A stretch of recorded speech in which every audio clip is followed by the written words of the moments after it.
iPhone 14 Pro Max versus S22 Ultra camera comparison, because ये दो ऐसे फ़ोन्स हैं आईफोन और सैमसंग की तरफ से जो अभी टॉप ऑफ द लाइन है। और मैं पर्सनली भी देखना चाहता था कि भाई जो हाई एंड कैमराज हैं दोनों फ़ोन के वो कैसे compete करते हैं। आई नो थोड़ा सा लेट हो गया है बट अच्छे से टेस्ट करेंगे। अभी इस लोकेशन पे मैं आया हूँ, थोड़ा आउटडोर देखेंगे तो टेस्ट करते हैं इसके photo samples, video samples, selfie samples and let's check it out कि इन दोनों फ़ोन्स में से कौन सा ज़्यादा better top of the line camera smartphone निकलता है। अब एक मेजर डिफरेंस जो मैं नोटिस कर रहा हूँ आईफोन और S22 अल्ट्रा में वो है मिनिमम फोकसिंग डिस्टेंस का। तो दोनों का मैंने मैक्रो मोड ऑफ कर दिया है बट स्टिल जो S22 अल्ट्रा है वो काफ़ी पास जाके फ़ोटो ले पा रहा है। आईफोन 14 प्रो मैक्स में मुझे बहुत डिस्टेंस मेंटेन करना पड़ रहा है, जिसकी वजह से एक तो मैं क्लोजअप नहीं जा पा रहा और सेकंड पॉइंट इज़ मुझे बाय डिफ़ॉल्ट 1x में सब्जेक्ट में उतना बैकग्राउंड ब्लर नहीं मिल रहा। तो ये कहीं ना कहीं मुझे लग रहा है कि S22 अल्ट्रा यहाँ पे थोड़े पॉइंट ज़्यादा ले जाता है। अभी हम साइड बाई साइड कंपेरिजन कर रहे हैं सिनेमैटिक आईफोन का वर्सेस पोर्ट्रेट वीडियो जो S22 अल्ट्रा में है। तो अभी मैं थोड़ा सा दूर हूँ जस्ट टू टेस्ट की क्या ये फुल बॉडी को पिकअप कर पाता है, कैसे ब्लर इफेक्ट अचीव कर रहा है। उसके बाद अगर थोड़ा सा मैं क्लोज़अप आता हूँ एक क्लोज़अप लुक के लिए, तो यहाँ पे you can see side by side दोनों फ़ोन है, उस्मान यूज़ कर रहा है अभी। तो this is how it looks. अगर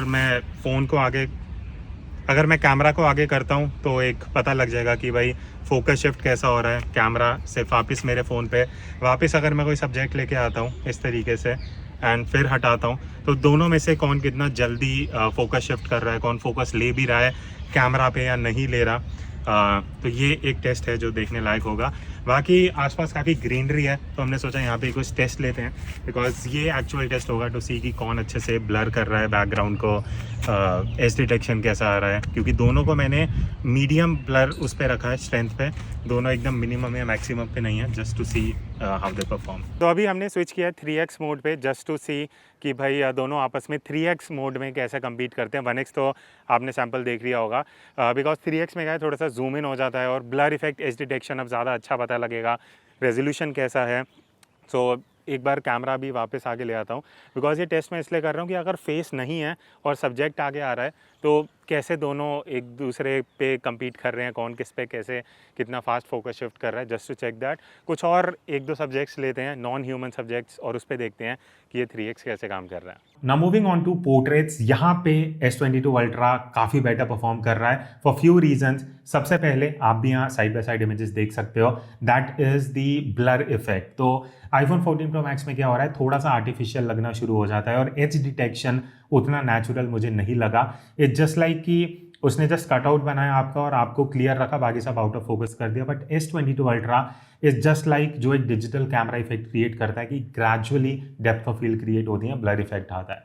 तो अगर मैं बात करूं किसका पोर्ट्रेट मोड ज़्यादा नेचुरल है, वो S22 अल्ट्रा है। देन सेकेंड इंपॉर्टेंट चीज़ जो आती है पोर्ट्रेट्स में हुआ है स्किन टोन। ये भी एक पर्सनल प्रेफरेंस है, बट यहाँ पे जो साइड बाय साइड कंपैरिजन में मुझे दिखा वो है कि S22 अल्ट्रा में थोड़ा सा वार्म स्किन आ रहा है, कई बार थोड़ा ज़्यादा येलोइश ऑरेंजिश हो जाता है। वही आईफोन 14 प्रो मैक्स कहीं ना कहीं नेचुरल रखने का ट्राई करता है। तो अगेन अगर आपको उस तरीके के स्किन टोन पसंद है then S22 ultra is something जो आप सीधा शूट करके यूज़ कर सकते हो ऑन सोशल मीडिया। तो all in all portrait mode कहीं ना कहीं S22 अल्ट्रा का थोड़ा सा स्लाइटली बेटर है, स्पेशली अगर मैं एज डिटेक्शन की बात करूं या फिर नेचुरल ब्लर इफेक्ट। अब जब हम सिनेमैटिक वीडियो शूट कर रहे थे और जब स्टूडियो में भी आके हमने वीडियोस देखी, एक चीज़ इंस्टेंटली रियलाइज की कि जब हम डिस्टेंस से शूट कर रहे थे, आप देखोगे मैं एक डिस्टेंस पे फुल बॉडी का जब मेरा शॉट आ रहा है तो आईफोन उसको रजिस्टर नहीं कर पा रहा। वही S22 ultra with blur effect cinematic mode के साथ वीडियो दे रहा है।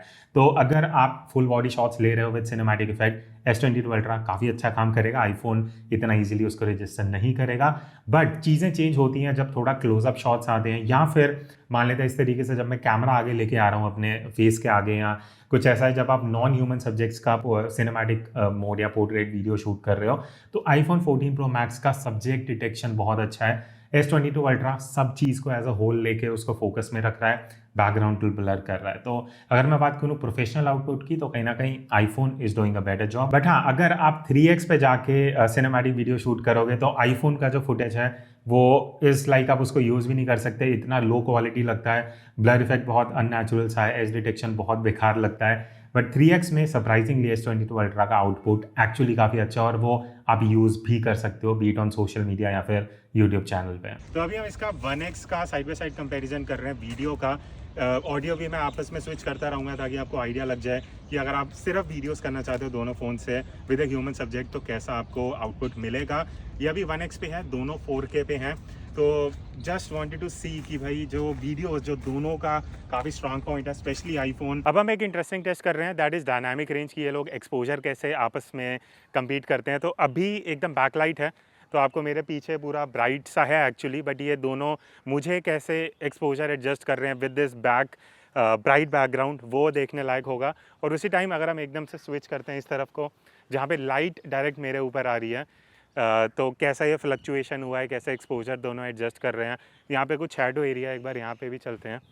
तो अभी अगर मैं एकदम शैडो में आ रहा हूँ तो ये देखना इंटरेस्टिंग होगा कि ये आपस में कैसे एडजस्ट कर रहे हैं एक्सपोजर को। और लो लाइट अब थोड़ा सा हो गया है तो नॉइस कैसे कंट्रोल हो रहा है, तो ये देखना थोड़ा सा इंटरेस्टिंग होगा। अब हम इसका ultra wide angle camera side by side test कर रहे हैं, बिकॉज अल्ट्रा वाइड एंगल में कई बार थोड़ा सा डिफरेंस आ जाता है, स्पेशली अब मैं अगर हल्का सा पीछे जाता हूँ और डायनामिक सीन है एंड यहाँ पे काफ़ी ग्रीनरी भी है, सन भी पीछे है, तो ये देखने को मिलेगा कलर्स कैसे आ रहे हैं, एक्सपोजर कैसे मैनेज हो रहा है एंड स्पेशली एजेस की तरफ शार्पनेस कैसी आ रही है। तो मैंने सोचा सेम ही फ्रेम पे 1x हमने ले लिया, अल्ट्रा वाइड भी लेते हैं जस्ट टू चेकआउट कि दोनों आपस में कैसे साइड बाय साइड कंपैरिजन दे रहे हैं अल्ट्रा वाइड एंगल कैमरा। अब ये दोनों का स्टेबलाइजेशन टेस्ट है व्हाइल आई एम वॉकिंग, तो थोड़ा सा लाइक फुल लेंथ शॉट रहेगा ये वीडियो का, और जो पाथ है हल्का सा मतलब वो पत्थर वत्थर से हैं, तो ऑलमोस्ट इस टाइम पे दोनों का सेम स्टेबलाइजेशन बहुत बढ़िया होना चाहिए। बट अगर 19-20 का फ़र्क है तो यहाँ पे आपको दिख जाएगा कि अगर दोनों हैंडहेल्ड फ़ोन्स हैं और मैं वॉक कर रहा हूँ एक पाथ पे तो दोनों का स्टेबलाइजेशन कैसा आता है। अच्छा, तो अब दोनों फ़ोन्स में जो मोड्स हैं that is ultra wide standard. अब 14 प्रो मैक्स में 2x और 3x का ऑप्शन है, वही S22 अल्ट्रा में 3x तो है ही बट 10x भी है, वो भी ऑप्टिकल जूम। तो फेयर टेस्ट करने के लिए मैं अल्ट्रा वाइड 1x और 3x पे सैम्पल्स लेने वाला। अब इसमें एक बेनिफिट ये है कि अभी मुझे एक बर्ड दिख रहा है और आईफोन में मैक्सिमम मैं 3x जा सकता हूँ, जबकि S22 अल्ट्रा में मैं 10x पे जा सकता हूँ। मैं धीरे बोल रहा हूँ बिकॉज बर्ड उड़ ना जाए। तो थोड़ा सा लो एंगल पे जाके मैं आपको दिखाता हूँ, साइड बाय साइड आप स्क्रीन रिकॉर्डिंग भी देख सकते हो। Just look at 10x result, मतलब मैं इतना बढ़िया जूम करके ऑप्टिकल जूम के साथ बर्ड का फ़ोटो ले पा रहा हूँ जो आईफोन में पॉसिबल नहीं है। आईफोन में मैक्सिमम 3x आ सकता है। तो मैं एक बार वीडियो पे भी जाता हूँ एंड देखते हैं अगर कुछ अच्छा सा वीडियो हम निकाल सकते हैं। 10x पे वीडियो भी बहुत सही आ रहा है, तो जस्ट रिकॉर्ड ताकि आप 3x और 10x का एक्चुअल डिफरेंस देख पाओ कि ऐसी सिचुएशन में आप बर्ड्स या वाइल्ड लाइफ में अगर इंटरेस्ट रखते हो तो कितना मेजर डिफरेंस है। Like S22 ultra is obviously giving much better result 10x पे। अब ये साइड बाय साइड कंपैरिजन है S22 अल्ट्रा और आईफोन 14 प्रो मैक्स से फ्रंट कैमरा का। दोनों ही 4K पे हैं। लाइट मेरे पीछे से आ रही है, तो अभी मैं पाथ पे वॉक कर रहा हूँ जो थोड़ा ऊपर को जाता है, तो इससे एक बढ़िया कंपैरिजन हो जाएगा कि भाई फ्रंट कैमरा कैसे दोनों का काम करता है। इवन अगर मैं थोड़ा साइड लाइट पे भी आता हूँ जस्ट टू सी कि स्किन टोन कैसी आ रही है, शार्पनेस कैसी आ रही है, एंड इवन अगर लाइट मेरे सामने से आती है और पीछे हम BTS शूट कर रहे हैं, स्काई का भी कलर का you will get a fair idea कि फ्रंट में कैसा है। ऑडियो मैं साइड बाय साइड स्विच करता रहूँगा just to see and check कि इसका फ्रंट कैमरा जो है, स्पेशली अगर आप व्लॉगिंग करना चाहते हो, एंगल ऑफ व्यू दोनों का ऑलमोस्ट सेम है। आईफोन का मुझे हल्का सा वाइड लग रहा है कंपैरेटिवली, तो अगर आप सिर्फ व्लॉगिंग के लिए देख रहे हो आईफोन थोड़ा वाइड है, S22 अल्ट्रा कंपैरेटिवली उतना वाइड एंगल नहीं है। तो सबसे पहले अगर मैं प्राइमरी कैमरा की बात करूं, अब दोनों ही फ़ोन्स में काफ़ी बड़े मेगापिक्सल नंबर्स मिलते हैं। S22 अल्ट्रा में 100 मेगापिक्सल का प्राइमरी कैमरा है, वही आईफोन 14 प्रो मैक्स में 48 मेगापिक्सल, फाइनली 12 से 48 मेगापिक्सल आया है। बट क्वालिटी की बात करते हैं, या साइड बाय साइड में आपको इमेजेस दिखाऊंगा। तो सबसे पहले अगर मैं बात करूं सैचुरेशन और कलर्स की, तो यहाँ पे सबसे मेजर डिफरेंस आपको दिखेगा। अब ये एक पर्सनल चॉइस है, कई लोगों को अगर स्ट्रेट आउट ऑफ कैमरा ऐसी फोटोज चाहिए जो सोशल मीडिया पे यूज हो सके, तो कहीं ना कहीं S22 अल्ट्रा में वो आपको मिलेगा। आईफोन 14 प्रो मैक्स के कलर्स काफ़ी न्यूट्रल होते हैं। इट्स जस्ट लाइक कि अगर आप एडिटिंग करना पसंद करते हो या आपको एकदम म्यूटेड कलर्स चाहिए, ज़्यादा सैचुरेशन बूस्टेड कलर्स नहीं चाहिए, तो iPhone 14 pro max should be the preference. But again अगर आपको बहुत पंची कलर्स पसंद है तो कहीं ना कहीं S22 अल्ट्रा में आपको आउटपुट मिल जाएगा। बाकी अगर मैं बात करूं कलर साइंस की, तो कहीं ना कहीं आईफोन में जो कलर्स हैं वो काफ़ी नेचुरल साइड हैं। S22 अल्ट्रा में कई बार हल्का सा वार्म साइड पे चले जाता है। Again it's a personal choice, but अगर दोनों में से मुझे चूज़ करना हो, कहीं ना कहीं iPhone 14 Pro Max is my preference. क्यों? बिकॉज एडिटिंग में ले जाके मैं अपने हिसाब से कलर्स को एडजस्ट कर सकता हूँ। S22 अल्ट्रा में कहीं ना कहीं एक लिमिटेशन रह जाती है। डायनामिक रेंज की अगर बात करें तो यहाँ पे ऑलमोस्ट सेम चीज़ है, बट कहीं ना कहीं मुझे लगा कि S22 अल्ट्रा में हाईलाइट साइड पे कहीं ना कहीं बहुत इजीली ओवर एक्सपोज हल्का सा चले जाता है। बट अगर आप इतना पिक्सल पीक नहीं करोगे, जूम इन नहीं करोगे, तो ऑलमोस्ट सिमिलर रिजल्ट है।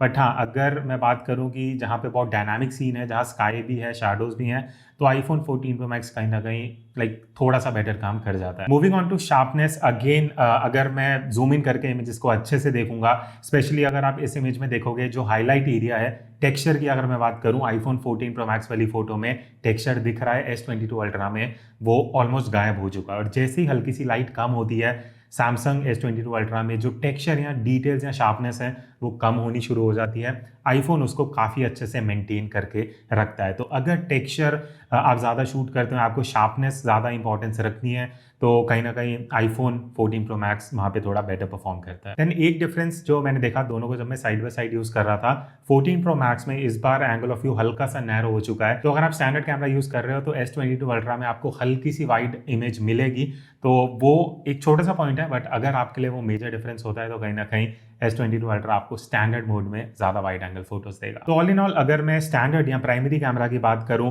दोनों ऑलमोस्ट सेम है, आपको इतना डिफरेंस नहीं दिखेगा। बट अगर मैं बात करूं कलर्स की, तो ऑब्वियसली 14 Pro Max वहाँ पे थोड़ा सा बेटर परफॉर्म कर रहा है। तो अगर मुझे दोनों को कंपेयर करना हो स्टैंडर्ड कैमरा में, कहीं ना कहीं 14 Pro Max is a winner. Moving on to ultra wide angle, almost similar differences ही हैं। अगर आप देखोगे इट्स जस्ट लाइक जब हम बिफोर आफ्टर फोटोज देखते हैं, लेफ्ट में आपको लगेगा बिफोर है, राइट में एडिटेड है।